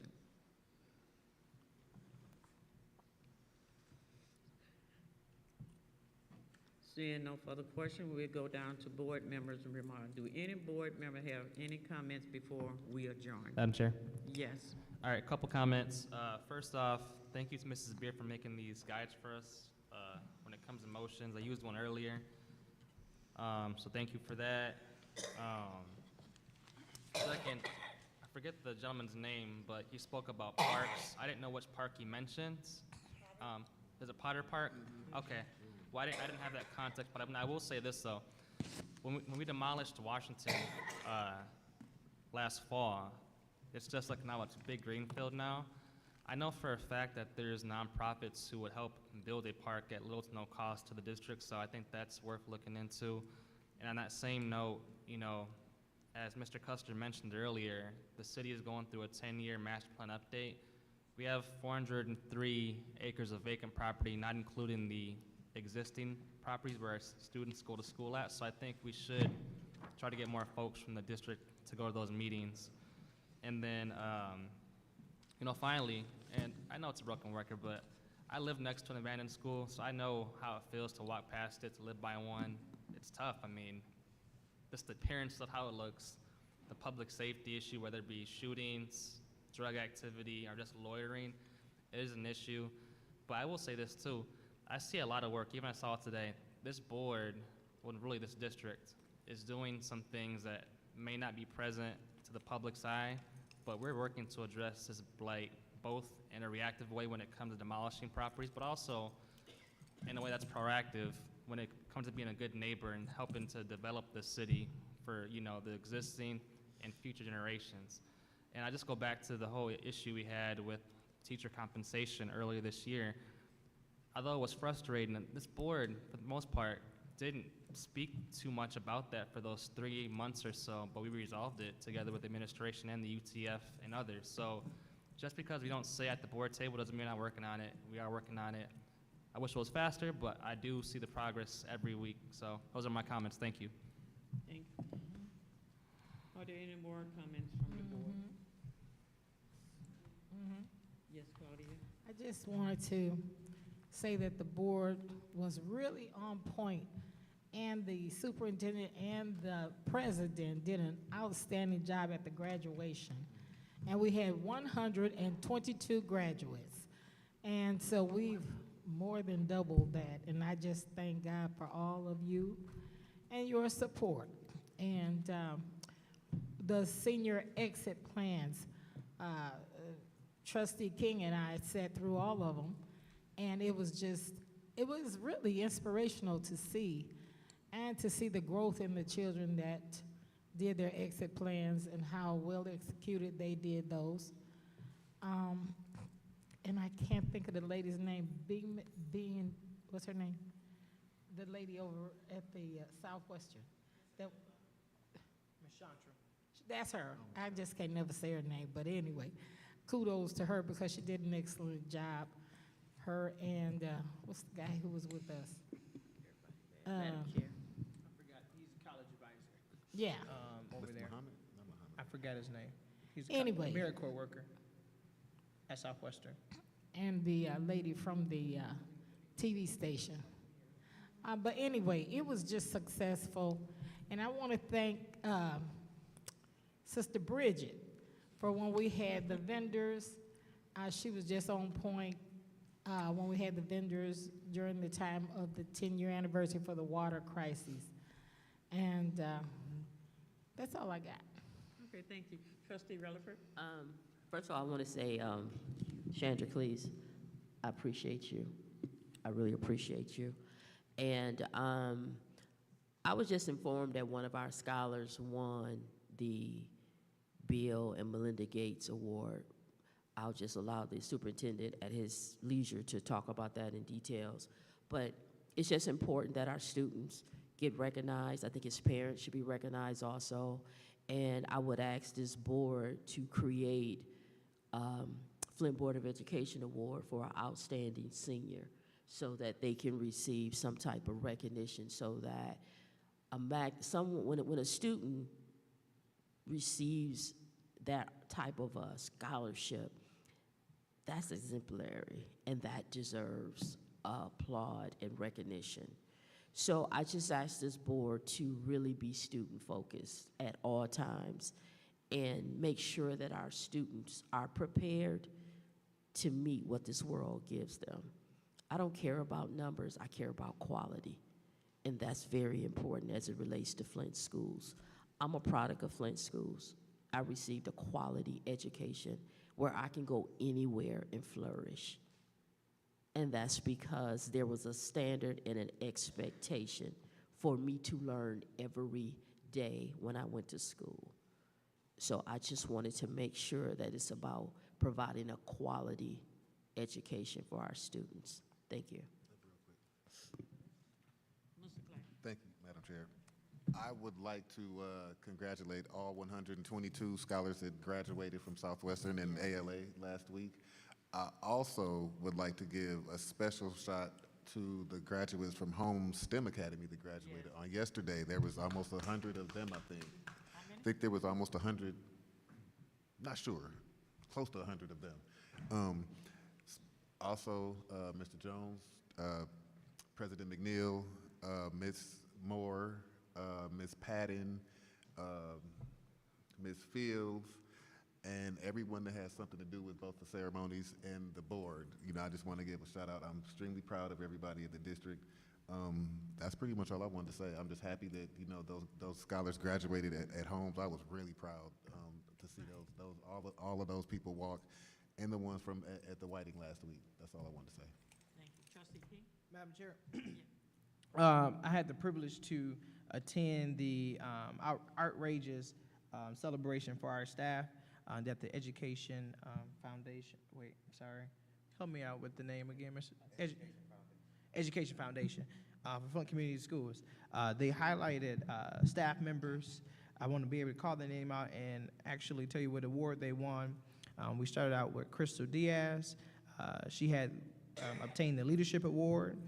They told us that she stepped up at Brownell Elementary when the former principal resigned in the middle, I think it was February, and she assumed the role of trying to organize the move, trying to help staff really move, adjust for the move as we were going over to Homes, as Homes was getting done, renovated, as Brownell was transitioning. Amazing work, Ms. Diaz. Thank you for your dedication, support to not just scholars, but to ensure staff have good leadership there, and we appreciate you there. Deborah De Palma, tell me if I'm saying it wrong, De Palma Yon. She had achieved the Innovation Award. She's the Potter and Nethercutt music teacher, so she travels and teaches music. She actually taught virtually K through 6. If you think about it, teaching music during COVID-19 was probably a hard skill to learn, but she learned it, and then she was able to help out students be able to create their own music with technology. Barbara Miller achieved the Putting Students First Award. She's a teacher here at a social worker here at ALA, and she was well respected. How she put the social emotional needs as a head, also heads the PBIS award system here at ALA. Nancy Burkhart received the Harriet B. Kenworthy Literacy Award. She's currently on the district literacy team and the head of testing here at ALA. Dina Ashworth received the Superstar Award. She's a math teacher here at ALA. Gretchen Schaefer, one of our amazing principals, Eugene, she received the Eugene Rutledge Award about service. She also, I want to recognize how when the teachers were on intercession and Potter had to transition from one side to the next side, she stepped up to be able to move teachers' classrooms, reorganize their classrooms, even took an office. If any of you had ever visited ALA right now, you would see there's a bunch of boxes inside the gym. She even went along the lines of putting herself inside her office inside the gym. She later on moved into another cubicle. But that's leadership of a principal to really step in. But also, when there's no guest teacher to cover a classroom, she comes in and teach. That's leadership.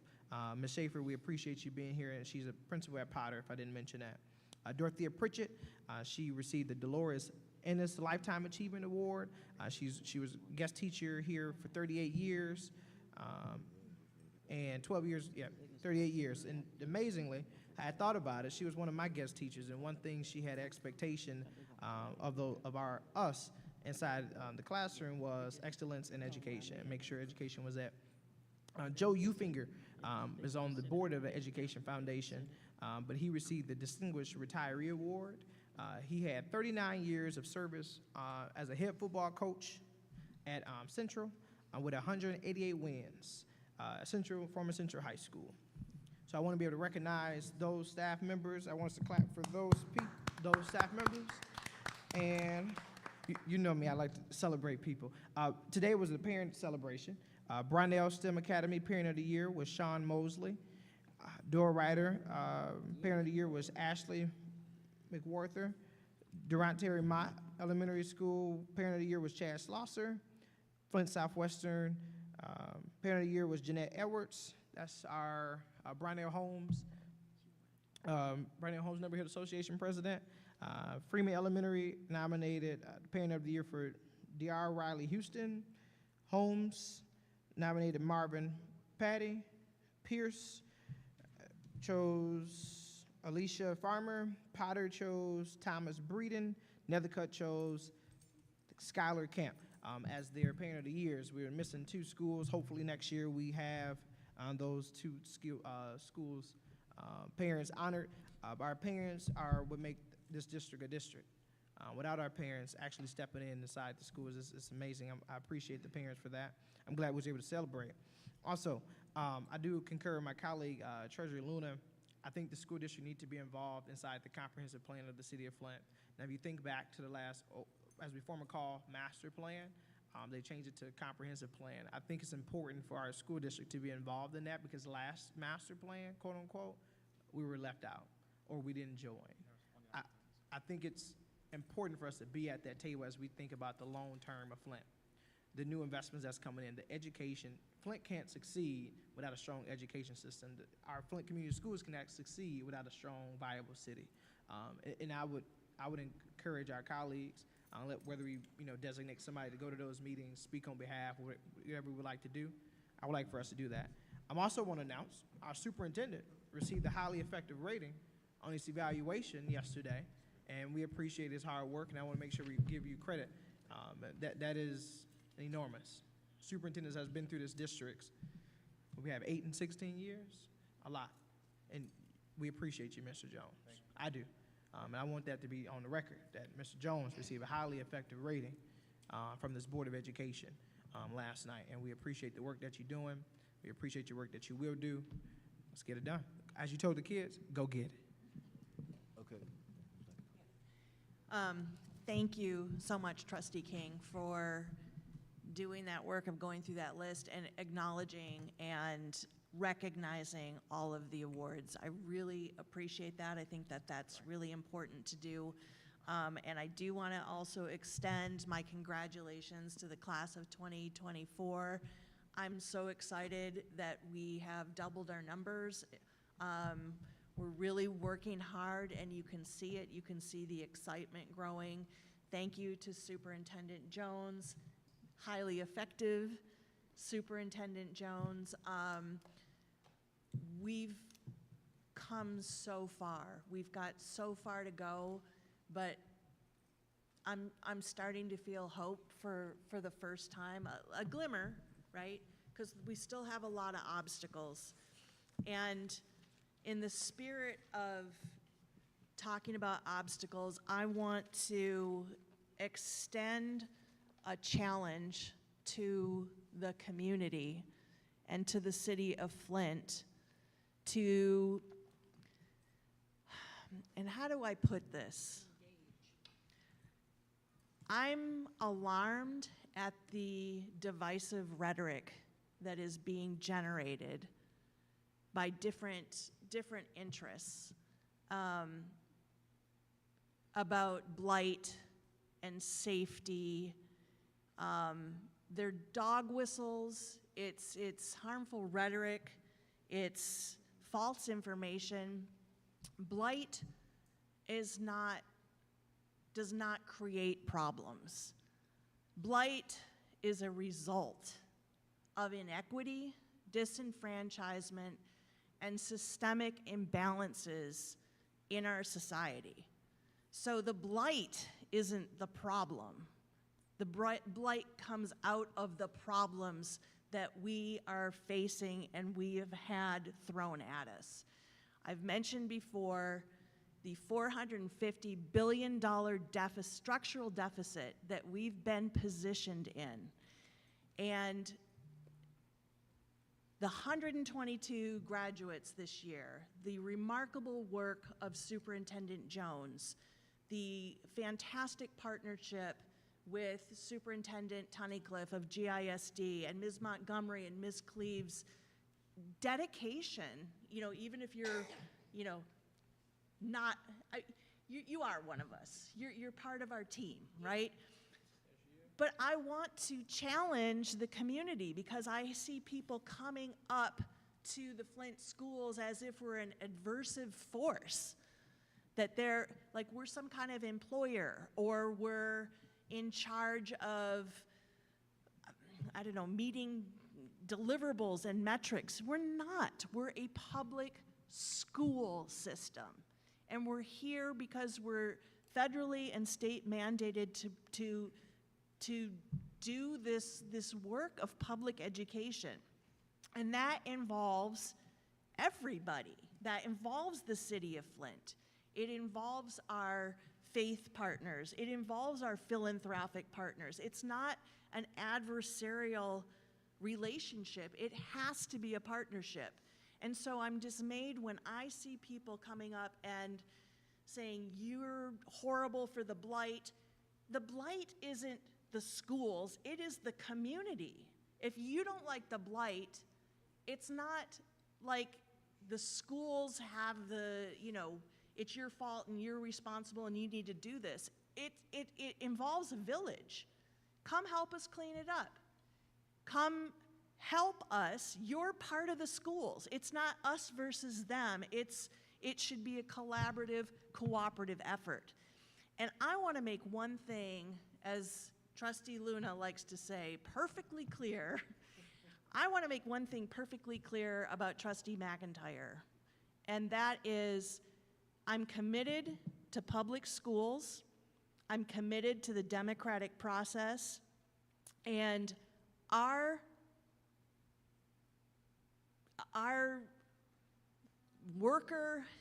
the worker ancestors that came before us have given us, have earned for us our reputation, our position as being the community school system. And we have 400 acres of property? Over 400 acres of property. That is ours. It is going to stay ours. It is for the community. It is by the community. If you want to create a program, if you want to help clean it up, you're welcome to. But we're not giving away property. And that has to stop. That's been something that's been happening way too long. And I think it's criminal. You're welcome to come and fix up a building and have a long-term lease. Shoot, we'll do a lease in kind, or at least work on something like you can have it, for no cost lease. But it's our property. It belongs to the community.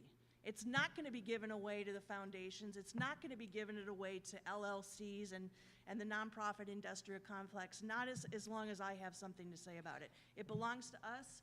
You can long-term lease it, but it's for us, by us, and it's going to continue to be in the school district. So congratulations to the school district. Thank you for all of the hard work. And let's keep moving forward with this. Okay, any other board members that'd like to, go ahead, Superintendent Jones. I'd just like to say that there is plenty of work to do. I appreciate the thanks, the positive comments, and I also appreciate the negative comments because we learn and we grow from what we hear. We are remaining focused on the work for the upcoming year. We have one foot in this year and another foot in the other, and we're going to continue to work to make change. There is a bigger picture to all of the work that we're doing. None of us want to see any of our teammates or any of the work in Flint go to the demise of Flint. We're trying to move it forward, and in moving it forward, sometimes you have to change how you do things, and sometimes you have to change your methods and how you approach this new world we're in, post-COVID, and the fact that we have lost so much over the years. And what we're doing is not going to turn around in a year. It's going to take time, and it's going to take a lot of effort, and we appreciate your accolades, board, but one of the things that's very true is this team is rolling up their sleeves, and we're going to even work harder in this upcoming year, and we're going to do it with the staff that is with us. We're going to do it with our unions. We're going to do it with our professional technicals who never gets attention, that we are giving attention to this year. And you have given me order to do that, and I appreciate that. We're looking at all of our staff. We're looking at all of the possibilities for Flint, and we appreciate the partnerships we have in this community. As Trustee Laura stated, the relationship we have now with the ISD it's better than it's ever been. We work with Dr. Rice on a regular basis. We work with the governor's office. We work with our mayor. We work with city officials. We work with even city council. We work with everyone that's willing to do what's best for children, and we're going to continue to do so. And it may not always be sunny days, but we're committed to the work that we're doing, and we appreciate all of you, board, for all the work you've done, and we commend you for being the first in the district to meet your 18th month benchmark. That's leadership and leading out, and our partners and our Michigan Department of Education knows that and speaks highly of that work. So thank you very much for all that you do. Okay, thank you, Superintendent Jones. I just have two last things. Trustee King mentioned Coach Ufinger, and I would like for all of us to keep Coach Ufinger in our prayers. He's fallen very sick. Coach Ufinger and all of the youth that he's affected over the 38 years, he said, that he's been a coach and a member of this district. So I want to put Coach Ufinger in our prayers. And also, last thing is anyone seeking to be appointed on the library, the Gloria Cole Flint Public Library Board should contact the board administrative assistant, Ms. Pam Beard, who's over here. Should I put an email address in? Yeah, call the Flint Board of Education. P Beard 760 P Beard okay. at flintschools.org or 767-6024. Okay. 810-767-6024. Attention, Pam Beard.